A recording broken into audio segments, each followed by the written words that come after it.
નમસ્કાર, જય પરશુરામ ન્યૂઝમાં આપનું હાર્દિક સ્વાગત છે। જુવાર ખરીદીના જથ્થાને લઈને ખેડૂતોએ ડેપ્યુટી પ્રાંત અધિકારીને આવેદનપત્ર તેમજ ડભોઈ એપીએમસી ગ્રાઉન્ડ ખાતે ધરણા અને અનશન પર તાલુકાના ખેડૂતો બેઠા। ડભોઈ તાલુકાના ખેડૂતોએ જુવાર માટે જથ્થો ઘટાડતા તારીખ 2/6/2026ના રોજ ડભોઈ પ્રાંત અધિકારી હાજર ન રહેતા મામલતદારને આવેદનપત્ર આપ્યું હતું।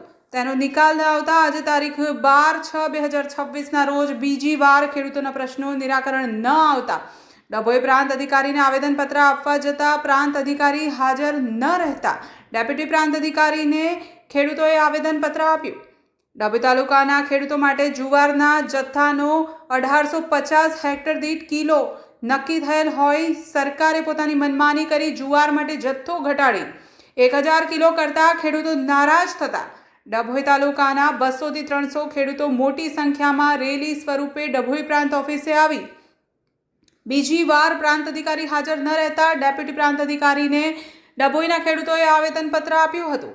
તેમજ ખેડૂતોની માંગ છે કે જુવાર ખરીદીમાં 1000 કિલો જથ્થાની જગ્યાએ 1700 કિલો જથ્થો કરેલ છે, એની જગ્યાએ જૂના ઠરાવ મુજબ 1850 કિલો મુજબ જથ્થો સરકાર ખરીદી કરે તેવી ડભોઈ તાલુકાના તમામ ખેડૂતોની માંગ છે।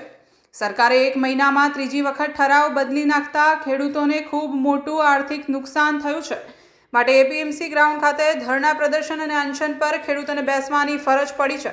ડભોઈ તાલુકાના ખેડૂતોને એવું લાગી રહ્યું છે કે સરકાર અમારી સાથે ઓરમાઈ માં જેવું વર્તન કરી રહી છે, ત્યારે ખેડૂતોને એવો ચોક્કસ વિશ્વાસ છે કે સરકારે ખેડૂતના હિતમાં જ નિર્ણય લેવો પડશે અને ટૂંક સમયમાં જ ખેડૂતોની માંગ પૂરી થશે એવું ખેડૂતોએ વિશ્વાસ વ્યક્ત કર્યો છે। ત્યારે ડભોઈ તાલુકાના તમામ ખેડૂતોની જૂની માંગ પૂરી કરે અને ખેડૂતોના હિતમાં નિર્ણય કરે તેવી ડભોઈ તાલુકાના તમામ ખેડૂતોની માંગ છે। જય પરશુરામ ન્યૂઝ સાથે હું છું હિના પંડ્યા। ખેડૂતને કેટલું પાકે છે એ કુદરતના આધારિત છે, બાકી સરકાર નક્કી નહીં કરતી કે ખેડૂતને આટલું જ પાકે છે અને અમે આટલી ખરીદી કરીશું। બીજી વાત કે અત્યારે વરસ માથે આવી ગયું છે, ખેડૂતોના માલ બહાર ઢગલા પડ્યા છે, તો હવે અમારે ખેડૂતોને નવું સિઝન ઊભી કરવાની કઈ રીતે અમે કરીશું?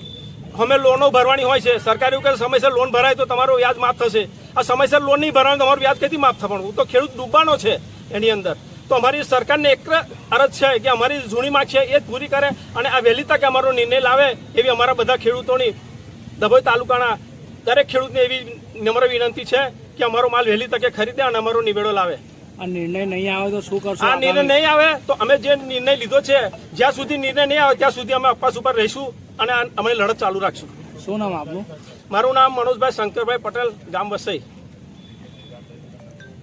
જે અપવાસ ઉપર ભાઈઓ બેઠા છે એને જે કંઈક થશે એ જવાબદારી સરકાર એની કાળજી લે। એ શું કાર્યક્રમ છે ખેડૂતોના પ્રશ્ન લઈને?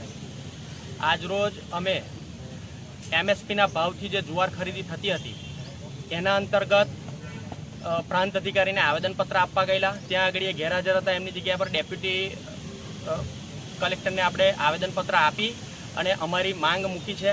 એમએસપીના ભાવથી જે જુવારની ખરીદી ચાલતી હતી એમાં સુધારો કરી અને એ લોકોએ 1000ની જગ્યા પર 1700 કિલો કરેલો છે। પ્રથમ ઠરાવ પ્રમાણે મૂળ ઠરાવ પ્રમાણે સરકાર ખરીદી કરે એવી અમારી માંગ છે અને 1 મહિનાની અંદર આ ત્રીજી વખત એ લોકોએ ઠરાવ બદલી કાઢેલો છે, તો એનાથી ખેડૂતોને બહુ મોટું નુકસાન થાય છે, આર્થિક નુકસાન થાય છે। એની માટે અમે આજે ભેગા થઈ અને એપીએમસી ગ્રાઉન્ડ ખાતે ધરણા પ્રદર્શન અને આમરણ અનશન પર બેસેલા છે। કેટલા ખેડૂતો જોડાયા છે તમારી સાથે? કયા ખેડૂતો છે? ડભોઈ તાલુકાના તમામ ખેડૂતો આજે અમારી સાથે જોડાયેલા છે અને જ્યાં સુધી અમારી માંગ સ્વીકારવામાં નહીં આવે ત્યાં સુધી આ આમરણ અનશન ચાલુ રહેશે। સરકારને શું મેસેજ આપવા માંગે? અમે સરકારને મેસેજ આપવા માંગીએ છીએ કે જૂના ઠરાવ પ્રમાણે જે 1 મહિનો તમે ખરીદી કરી હતી એ જ પ્રમાણેની ખરીદી ફરી ચાલુ કરો। જે ખેડૂતોની ખરીદી થઈ ગયેલી છે એ જૂના ઠરાવ પ્રમાણે થયેલી છે 30 તારીખ સુધી, ત્યારબાદ તમે નવો ઠરાવ કાઢી અને અરમાઈમાં જેવું વર્તન ખેડૂતો જોડે ના કરો એવી અમારી 2 હાથ જોડીને નમ્ર વિનંતી છે।